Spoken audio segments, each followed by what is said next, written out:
Other questions are going to be what Danny's going to return to in the top lane. That was the first time that he had run without a smite. And that is a fizz ban. Yep, I'll start joining in there as well, but King... From blue side. That is a lot of respect for the champion if they're willing to ban it on blue side, but I guess they have something else, maybe Gragas in mind, but that is a curious ban. I think that tells you how much King value Fizz as a pick.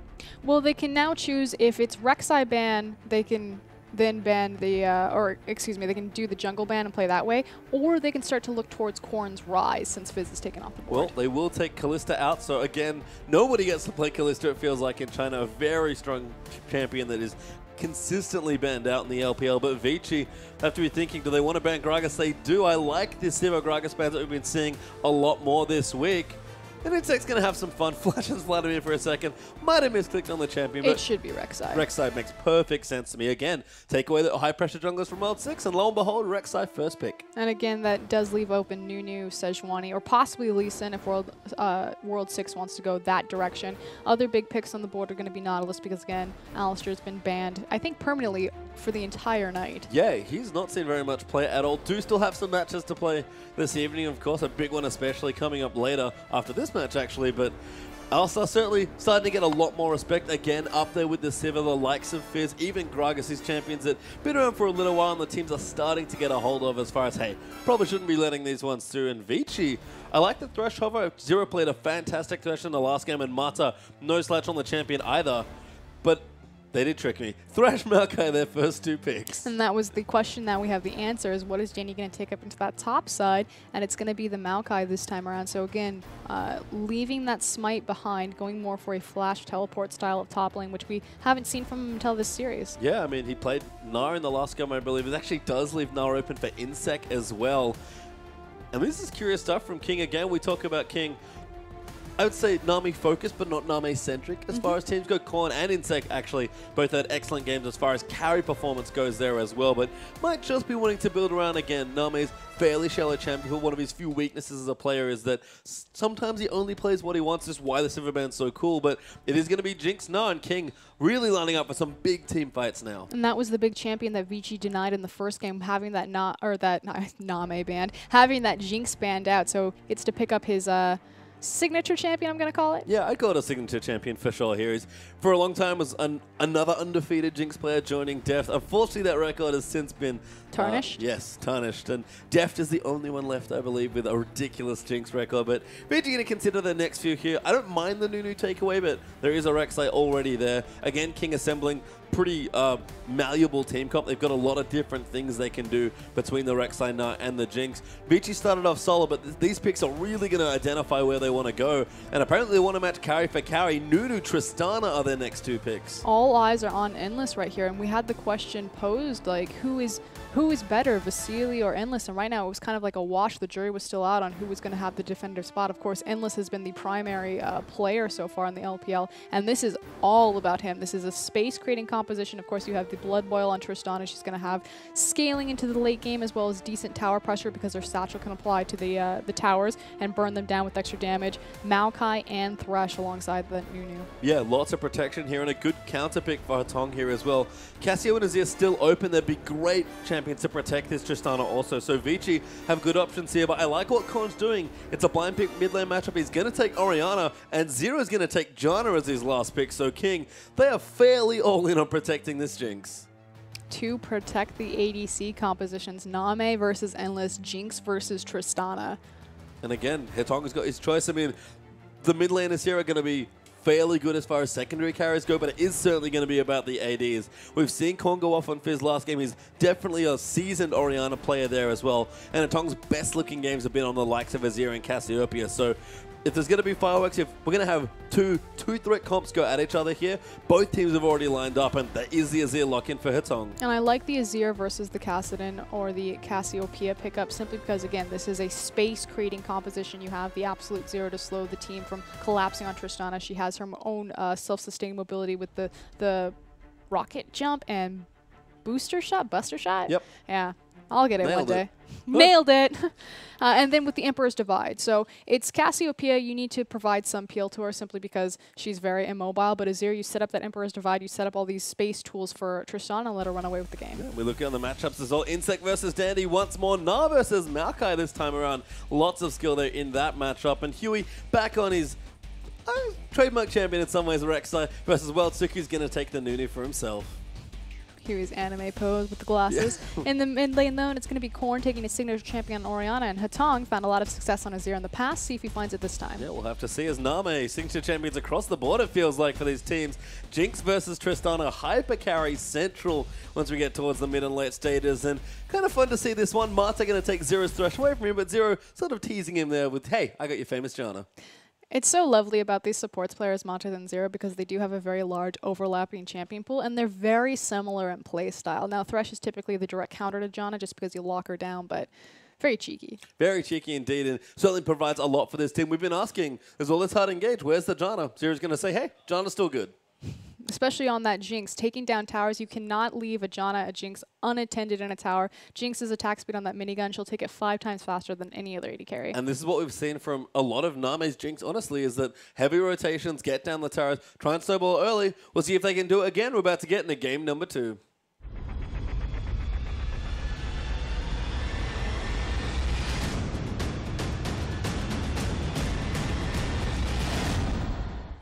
And welcome back here for game number 2 between King and Vici Gaming. King find themselves with another great game 1 performance to lead the series 1-0, but Vici looking for a point here while King are looking for 3. An important game for both sides now.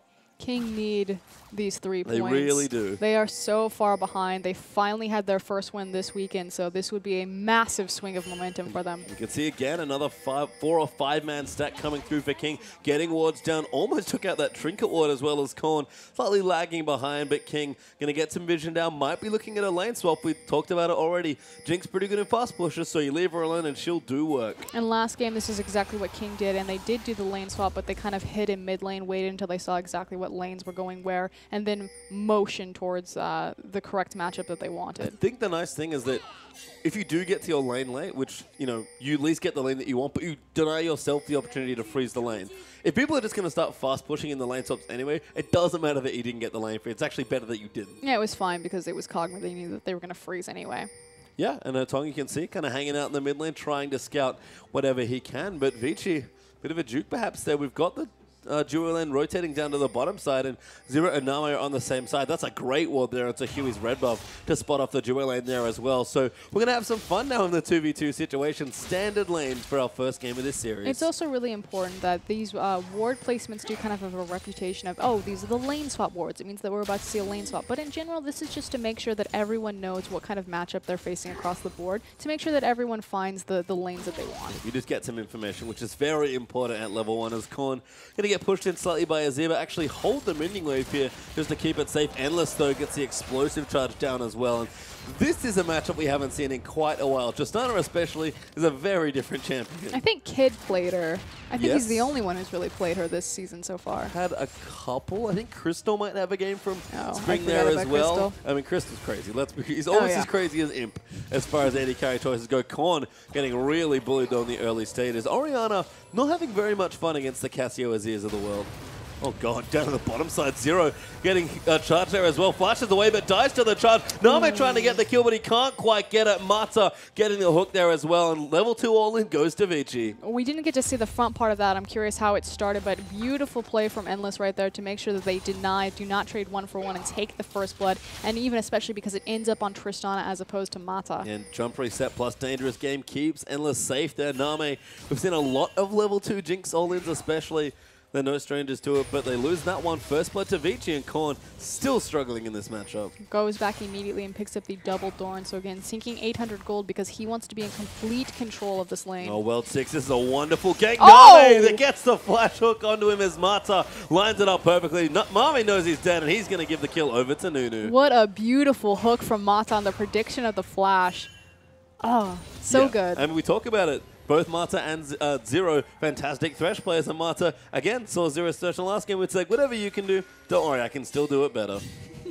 Insec in the top side as well, going to clear out a couple minions for himself. Pretty healthy in the matchup so far against Dandy. Lovely little hop there to clean out the minion from under the turret, and Korn continues to get bullied in, but keeping the CS competitive. So really, it's just this bottom lane right now that's starting to struggle, and you can see they really want to kill each other. It is double Dorans across the board. But when you beat King, it's because you dive Name. At least that's how it was with the previous roster. Of course, Insec and Zero are the new additions to the current starting King lineup. So we'll see if Insec, the fact that he's not getting any of that pressure that Name is going to be able to carry King into a powerful late game. I wanted to say early mid game, but I mean, we'll see. They can accelerate if they can get some turrets down, but Name going to probably have to play a bit further back. Endless starting to get things going. Huey actually on the top side. The Insec going to hop over Dandy, and now Dandy going to get locked up by the Unborrowed. That'll force the flash. Insec flashes immediately. Huey going to join him there as well, but Dandy's completely fine. Really overzealous right there to burn so many summoners. That was an Insec tier flash. Yeah, I'm going to give that one to Dandy. Trades one summoner for 2. Very nice there. It's not, even with that longsword, couldn't do enough damage to try and kill the Maokai. Has a decent CS lead though, does Insec. Dandy might be forced back off the turret here if Minina can continue to be annoying, but mid lane matchup starting to develop as well. Codex done for Hetong. Double Dorans now for Korn. And again, Korn had a great fizz game last time, but fell a bit behind in the early stages of the lane. If he can keep himself up or ahead in this lane, Korn's the other person that really unlocks the late game of King. And another signature champion from Korn. You talked about in Champion Select, of course he's well known for his fizz, but his secondary pickup was always going to be that Orianna. So hopefully he was back to form on the fizz. Maybe we'll see it on Ori. Comfort seems important for this team in general, I think, for King, and it makes sense. Insec, sort of new to his role, is interestingly playing the meta champions, but I guess that's what he's been practicing. But Korn and Name, especially the team's 2 primary carries, I guess, have really been going back to this comfort picks, and they look great on them, to be honest with you, so it makes a lot of sense. As Huey finds World 6, Snowball's getting traded for a bit of autos, but nothing else really happening. World 6 in a bit of trouble here. That's a good tornado, actually. Lantern comes through. Mata will protect his jungle. That's a lot of people down the bottom side. Zero getting aggressed on there. Goes down to Mata. World 6 getting low, and Name trying to find a kill, and Korn and Hetong followed themselves in. Huey might go back in, and it's a bloodbath there, and only 1 kill onto Zero. Zero kind of in the middle of a lot of people right there. Missed position. Good Lantern from Mata to get World 6 to safety, and a nice turn from Vici Gaming. Great run from both mid laners, though, to keep the lane neutral at least. And sadly for either of them, they didn't have their ultimates there. If either Hetong or Korn, or God forbid, both of them had been ready with their ultis, that would have been quite a few more kills that you have to think. But Korn... The big thing to point out, though, was the teleport discrepancy. So Insec's Gnar did use his teleport, whereas Dandy has still managed to hang on to his. So we'll see how Vici exploit that disadvantage, possibly in some dragon control. Name and Zero back down to the bottom side, trying not to let the early grievance of the lane get them too far behind. Name is actually leading in CS against Endless's Tristana as they battle those Doran's blades back and forth. And you can see Mata has that Mata build, those quick Moby boots ready to go. But unfortunately for him, he's not been able to leave this lane because everybody's coming to him. The interesting thing about Mata's lane phase and his Thresh, now again, he got the Samsung White Championship skin on Thresh, although... Insec on the top side, joining in onto Dandy. Huey here once again as the hop comes through. Dandy with his ulti ticking away. Might not be enough here. Dandy's so tanky. Insec throws the last boomerang, and Huey gets the kill. Second time's the charm right there. They didn't even need their flashes that time around. So good pickup. That said, World 6 sees, hey, resources are used on the top side of the map. Time to do a free dragon. Yeah, Huey not even level 6, so can't go down to a tunnel. And Insec doesn't have his teleport, so might have to be a trade of the turret for the dragon. Ulti comes through, almost steals the dragon. But World 6 has got it under control. That's pretty classic Name. He has sniped a few dragons as well as some barons in his lifetime. I think recently, actually, as well on the Jinx. That's part of the reason. I think it was week 2. People don't like giving him the champion. So doing okay so far on the Jinx. Mid lane again, sort of a wash with Hetong having a little bit of a lead there on the top side. But Insec, you can tell he's calling Huey to the top side. They really want to keep Dandy down. And he started with a Hex Drinker, so at least on the way to starting to be a bully. And Insec, if there's ever a game for you to do something like go Frozen Mallet, I think it's this one. Do it. Go full Insec. Yeah, he started the longsword too to immediately go into the Hex Drinker, which I actually thought was pretty clever. Yeah, longsword is one of those... It's not quite the Doran's blade that we've seen from a couple Nars, but it sort of splits the difference on your early aggression. And Insec, if there's one thing we still know about him as a player, top lane or jungle, he is very aggressive. Well, King have decided to give their resources to Insect. 2 back-to-back ganks did finally get the kill on Dandy, so now it's really on his back. So Name did get a little bit of camped, not down and out, doing fairly well in the CS, but can Insect make the difference for Name and get him into that late game? And do King finally have multiple options for carry threats? I think they do, but I guess we're going to learn a little bit more in this game as Vici, they are up a dragon. King couldn't answer that top lane turret, despite the fact they had 2 people in there and just killed Dandy. Dandy actually returns. Got some decent health ball here with the double drones plus the Ruby Crystal, but he'll be just okay. Again, Maokai tends to split most of his lanes, and Dandy doing nicely on CS here in the top lane. And really, Dandy just needs to sit up here and continue to build his resistances and his tanky items. This is a space control composition. It's all going to be about Endless, and they're just waiting in an elongated lane phase. Now that Dragon's taken off the board, there's no stage to fight over, so there's no reason to go super aggressive. Everyone's just going to sit in their lanes, farm this one out, and wait for Tristana. I think as far as lanes go, the bottom lane has been very active. Tristana's gone back, got her BF sword, but Name goes back and purchases the same as Insect. Gets dove on by Dandy. No jungle pressure here. Just some good aggression onto the mini now on Insect. He's forced away as Mata's come to the top lane, but just plops down a pink ward and walks away. Now he's finally able to roam. Mata with his Moby boots, doing Mata things, and it's not Dandy with him this time. It's World 6 as they go in, invade the jungle, place down some deep wards. If you're going to learn how to play like Dandy from anyone else, it's probably going to be from Dandy on your team. World 6 teaming up with Mata to sort of reform that duo in a bit of a different way here. You can see Cinderhawk done though for Huey. He's quite tanky, of course. World 6 on the Nunu going to go for a bit of a quicker Sightstone before moving into his balmy Cinder.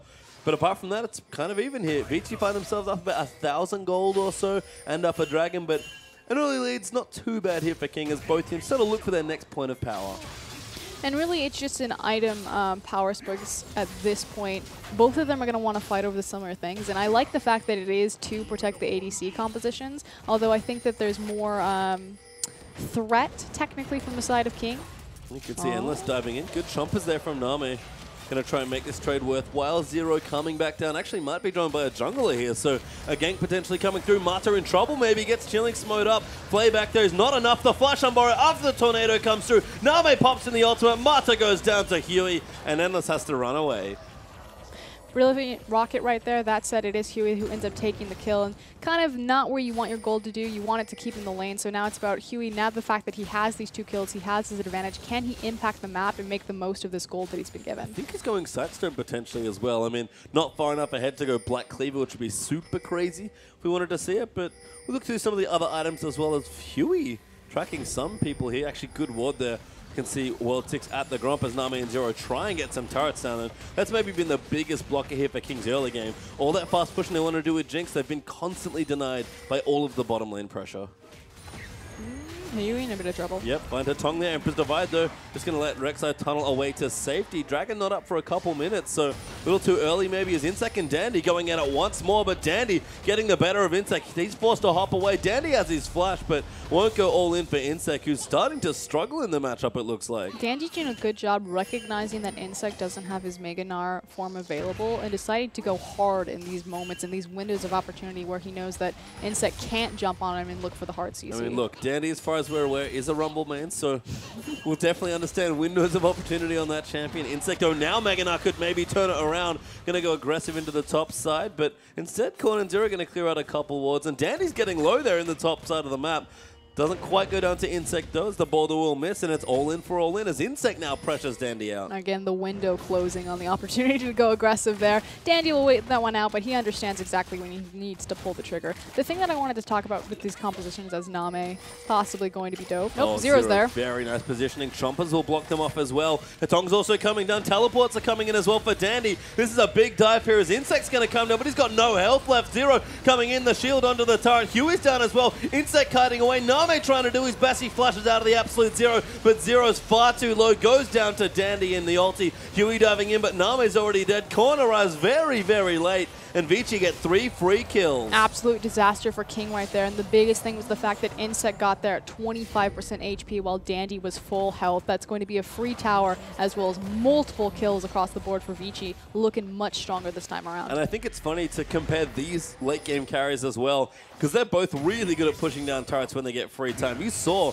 Nami and Zero's turret was so low from just the early pressure that Endless was able to put out, and Berserker Greaves are not here now, finished for Nami. Endless is quite strong in this situation, and Dragon is just coming back up. Well, the thing that I wanted to talk about is we've talked about how both these compositions are very similar and that they're essentially protect the ADC compositions, but I wanted to talk about how they're different. And primarily it's through the damage threats across the board for King, the fact that they have kind of a, I'm going to call it a quadruple damage threat composition. Rek'Sai is going to do a bit more than Nunu. Likewise, Gnar in the late game. We saw Looper previously on that champion just do some ridiculous stats, although he did play Maokai the second game around.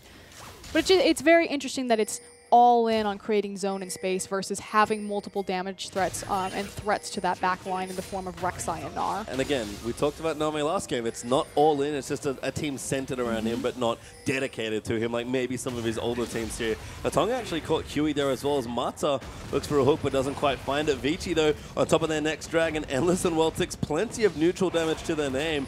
And King are just trying to cobble together a couple of items. World 6 hanging out, takes the Dragon. Apparently didn't have a cooldown, saves his smite for whatever reason, but Atonga continuing to pressure this mid side as well. Zero is forced to charge in to try and defend it, and Vici, rotations are back on here now that they've found themselves a lead. The rotation that I would like to see them make is to move Endless from that bottom side into the mid and help push down that mid-tier tower and move Hatong into the bottom side. Second Dandy actually having a bit of a fight, but Mega Gnar runs out. Insec uses his ulti, but doesn't have enough pressure onto the Maokai. World 6 comes in, clears away the red buff by the looks of things, and Endless has some decent levels and an Infinity Edge completed now. Morellonomicon's done for these AD carries, but everyone else sort of falling behind. Insec especially, he's not going to be team fight ready. He is going for the Frozen Mallet. Yeah, and that's one of the biggest kind of discrepancies in this build path is that you don't have your resistances. And at this point in the game, 15 minutes, and because so many team fights are happening because Vici are accelerating the game by pushing down these towers, it's going to be a big difference in just the front line of control that Dandy's going to offer his team versus Insec with that pickaxe and Giants build. And look, if Insec can get the Frozen Mallet fairly soon, have maybe 5 to 10 minutes of landing phase on top of that, probably more realistically 5, he'll get a lot of purchase out of bullying Dandy around and being a split push threat like he was on Hecarim last game. But he's not going to get it. No, exactly. It's just a little too much time. Vici again, pressing the pace of the game, playing much more like old Vici. His corner was going to go down here. Wave clear's just there to protect that turret, but it is on such little health. Still relatively difficult to siege into an Orianna with a blue buff, but Azir is so oppressive right now with the reach of his Sand Soldiers. Yeah, Nami coming back down as well. Zero even here just to land a couple shields. Do it corner again. We'll keep it safe. But Vici, you have to think they're just a couple movements here and there from really knocking down turrets and projecting what is already a fairly large gold lead of 3,000 gold up towards the 5, 6, 7,000 gold mark. And here we go. They finally pulled Endless out of the bot lane after he shoved his wave into the enemy tower, rotating him actually to the top side. A lot of pings going down for Vici. Maybe setting up a bit of a trap here for an Insec as Mata has moved behind the tower. Smart here from Vici to pressure multiple lanes because Nami is especially hanging out on the bottom side with unspent gold trying to get some farm done. Patong does back himself away to the top side though, but Insect's forced to concede the top lane, even with Zero there to maybe help him with the turret. King are just getting out-rotated once again, although Insect bounding back in. Does he have his promo as Mata coming back through Hatong, so around the side. Insect gets the first kill, but that's a great ulti there from Hatong. Zero's already dead. Insect's going to join as well. And bait was set and the trap was sprung. I was just about to comment on that. Vici set that up well in advance, and I feel like King actually knew because they had a ward and they had vision, just kind of a miscommunication on their damage. Bite for it anyway and get punished. I mean, Endless, you can see now as well, kind of been the unsung hero of this game, but 4-0-2 already on the Tristana. Infinity Edge and Berserker Greaves completed along with those double Thorns, and Nami just goes back and he hasn't even got his Infinity Edge completed to join his Berserker Greaves yet. So fairly far behind as far as AD carries go, despite the competitive CS. And it's just all the kills and aggression that Vici have allowed Endless to be a part of. At this point in the game, King need to ward up their flanks and just continue to farm to their item power spikes and try to meet Vici into the late game, or at least later on into this mid game, because right now they're too far behind. Oh, actually good Umbaro there coming in. Hatong will not dodge the Umbaro. Ulti there for Nami gives Huey another kill, and again that gold distribution not quite going to the carries. I say that as they find a perfect pick into the mid lane, but I mean, Hatong, where are your flanking wards? I don't know. Nami going to push in. They're going to try and get a turret by the looks of things. Dandy in the bottom side, but does have his teleport. Tornadoes in there as well. Mata going to be aggressed on. Nami is actually tanking the turret with a Janna shield on him, and they're fairly safe in this situation. No ulti from Korn might make it a little tricky to push them off the turret, but King know they need to make some space. They must get this mid turret. Well, the big thing is the fact that Azir's down Yep. and he's going to be their primary wave. They're not that Endless can't do it, but again, the oppression and the reach of the Sand Soldiers. I mean, King looks like they're actually backing off here, and that's bad news for them, unfortunately. They did need to try and clear out some space. They still don't have a single turret in this game.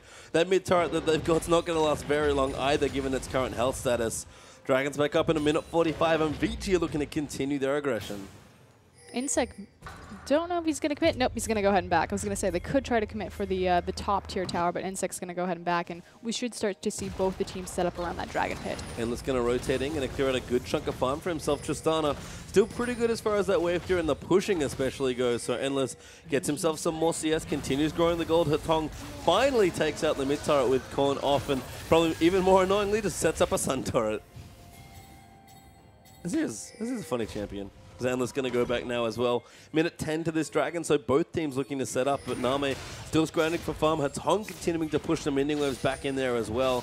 And again, we've talked about Hatong's Azir. Korn, his team fighting's been great on the Fizz last game, but he definitely fell behind in lane. I feel like the story's a bit similar here for Korn now on the Orianna. Well, they really haven't had a true 5v5 to give Korn the stage to look for that massive shockwave that could turn a game. So Dragon is going to be spawning in 48 seconds. We'll see if Korn can maybe find something there. But this is a very scary fight for King to approach for how far behind in itemization they are. That's a completed Infinity Edge and a Zeal versus just a BF Sword pickaxe and a Zeal. Yeah, I mean, Endless almost has his Phantom netted on, and Name's sort of getting a couple items matched together because he knows he needs the most cost-efficient power he can get. Lots of thrift shopping here.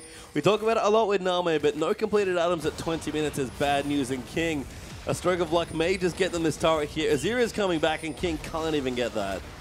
Oh, flash forward. Yeah, World of Six actually coming through. Name might be able to peel him off. Huey coming through, but there's not enough damage by the looks of things. Flank might be coming through. Dandy's actually around the side, jumping in onto him. That's the flash away, sorry. Puts Dandy under the turret. Shockwave whiffs there for Korn, and Huey gets hooked back by Marta. Dandy is low, but not dead. Hatong finds in. Ulti is massive, but the kill comes in, and that's a trade back and forth. Azir, though, will go down to Intake. Name trying to get excited, needs another kill, and a very crazy fight gives somehow a 1-for-1 trade. Completely split apart right there. It was just great target priority from Insec and Name. Yes, the shockwave completely whiffed, but those two were together, the front line and the AD carry, making sure that they could evenly trade that time. And our question last game was, when King are ahead, they look fantastic as a team, very crisp and very strong. But playing from behind so far, even with their even in spring when they had this roster assembled for a short while, just didn't look good when they fell behind. So can they get themselves back up here? They've got tools, they've got the scaling to potentially do it, and they're starting to claw back some of that gold deficit. But Vici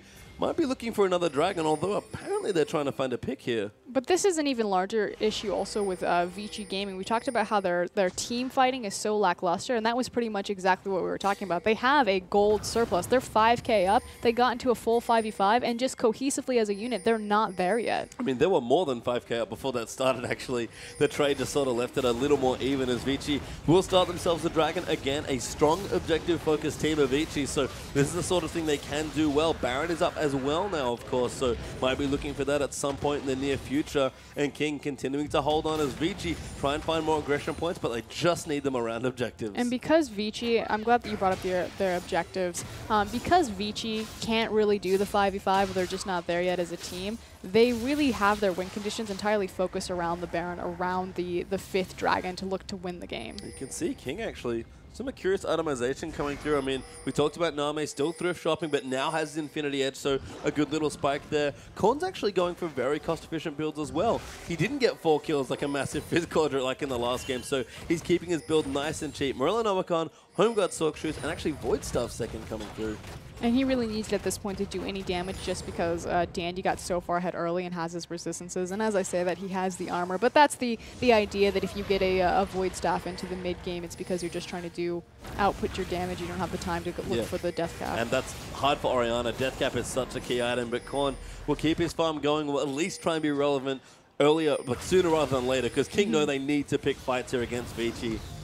And Vici, again, you can see the objective control still coming through strong. Name is getting as much farm as he can in the bottom side of the map, so he's collecting quite a bit of gold. He's actually ahead of Endless, at least in farm right now. But that means King have to play very safe and very careful. And if Vici ever catch someone out of position, that Baron's going to drop instantly. And Vici have one of the earliest average Baron times of any of the LPL teams. This is a huge objective for them. We've talked about it before. They're very rotation focused, especially as they do some sneaky Baron shredding over the back of the wall with the Azir Sand Soldiers. Yeah, World 6 actually using his ultimate to try and clear it out quickly. Scrying up, finds him. Ulti might fly in. Can't steal it though. Hatong actually takes it out, and Mata finds Huey as Insect's trying to go Mega now. Does transform now as Korn actually caught out by Dandy. Zero getting chunked out there by Endless actually goes down. Name gets the kill out onto Thresh, but Insect, he's not that tanky, and Endless is outputting so much damage. Huey might get caught out, tunnels his way to safety. Dandy chasing people out, and another 1-4 on Trey, but Vici, they already got what they wanted. They got the Baron. Beautiful sneaky Baron, and they might find more here. Good twisted advance onto Huey. Damage comes through, knock up in there. Snowball's joining through. Huey gets one on Burrow, but Name can't do quite enough damage. Almost gets a reset, but it's not quite enough. Steps forward into 3 Sand Soldiers, and it is going to be a 4 Baroned up team for Vici Gaming. Baron is so important for them. Again, they're not a 5v5 style team. They're a rotation-based team. This just empowers their siege and their ability to rotate and shred through these towers even more. 7,000 gold. They head up now as well. Endless almost with the last whisper coming through as well. Hatong actually going for a quick blue elixir, so really wants to press the advantage while they have it.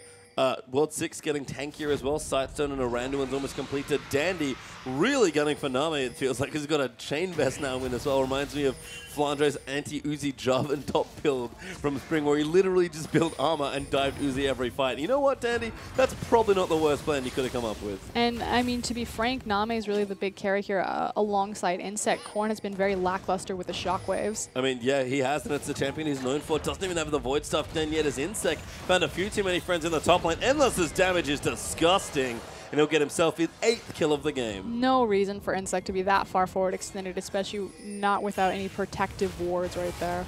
Blue buff looking for it, but Vici is going to say thank you very much as Hatong going to pick that up for himself. Huey tried to steal it with a Price Eager, but couldn't find it. Has to tunnel down instead to try and protect the top tower, but it's already there. Tristana again does not mess about with these items when it comes to taking structures. Vici Gaming are so efficient in how they play their pressure points around the map and just make the most of their Baron. They probably, like EDG, get more out of their Baron than any other team. Well, King to do something now. Mata flash forwards, finds Korn with a hook. Massive ulti channel by Nunu. Huey's going to die as well. Korn's already dead. That's another kill as Nunu, of all people, gets himself a double. But Vici have found the way into the base, completely broken it apart. 10,000 gold ahead and looking to close it out. Vici put all of their resources in the bot lane. We saw gank after gank on Name, and it's completely played off. Endless is huge, and with this protect the 80 carry, space zone control comp, he's just tearing through them. Somehow kills Hatong. Endless almost gets sniped there by Nami. He wants to get the reset, but he can't get the last auto. Dandy locks him up to get the kill, and Vici, plenty of damage left on Endless, might be able to finish the game.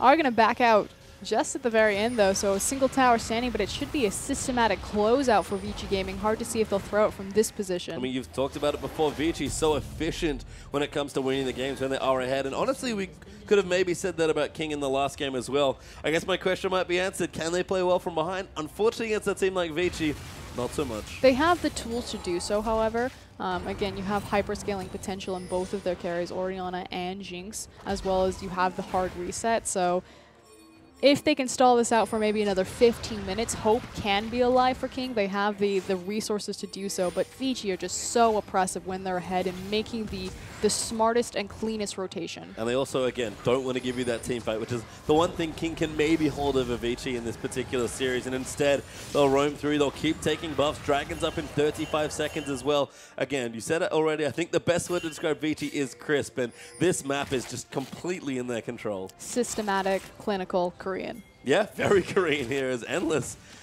I mean, you know, a good role player here on the Tristana had a very strong game at 9-0-6, but he has one job: take towers and set up, be in the fights that Vici set up for you, and he's doing a marvelous job of that so far. In part to some really strong ganks just in general, and Dandy's teleport plays on this Maokai. He has some ridiculous amount of armor right now, and Zero's going to try and shield up the turrets as best he can, but Dragon's up soon, and Vici, they know where their calling is. They're going to go clear some wards and probably take the objective. And this is exactly what we were talking about. Their win conditions are not in the 5v5, not in the protect the ADC comp, although it is working for them. It's in the objectives and setting up vision and making picks around the Baron and looking for that 5th dragon and using that as a stage. Yep. I love that Endless is doing well, because before we had the question, you know, who is really the superior ADC or who deserves to have the starting spot? Is it Vici? Is it Endless? And it was kind of like, you know, they're doing the same thing. We haven't seen one really stand out, but Endless finally getting all of the resources from Vici Gaming and showing up huge. He is. I mean, Tristana again, sort of similar functions to Jinx as far as like, hey, I want to take some towers and rotate, but that's fine. That's a lot of what Vici did for that team was to be play fair. Graves, play Lucian, rotate with his team, listen to Mata and Dandy, and you know, he had some moments of his own there as well. Endless has certainly had his in this game as well, so no discredit to the young AD carry player. It's nice to see him have such a massive game. But again, when you look at Vici, you look at this team, even with Dandy in the top lane instead of the jungle, they certainly lead this team, and you can tell with the way they play. Still the same identity, the fact that Mata is the shot caller. Yeah, oh, you can definitely tell Mata's the shot caller of this team.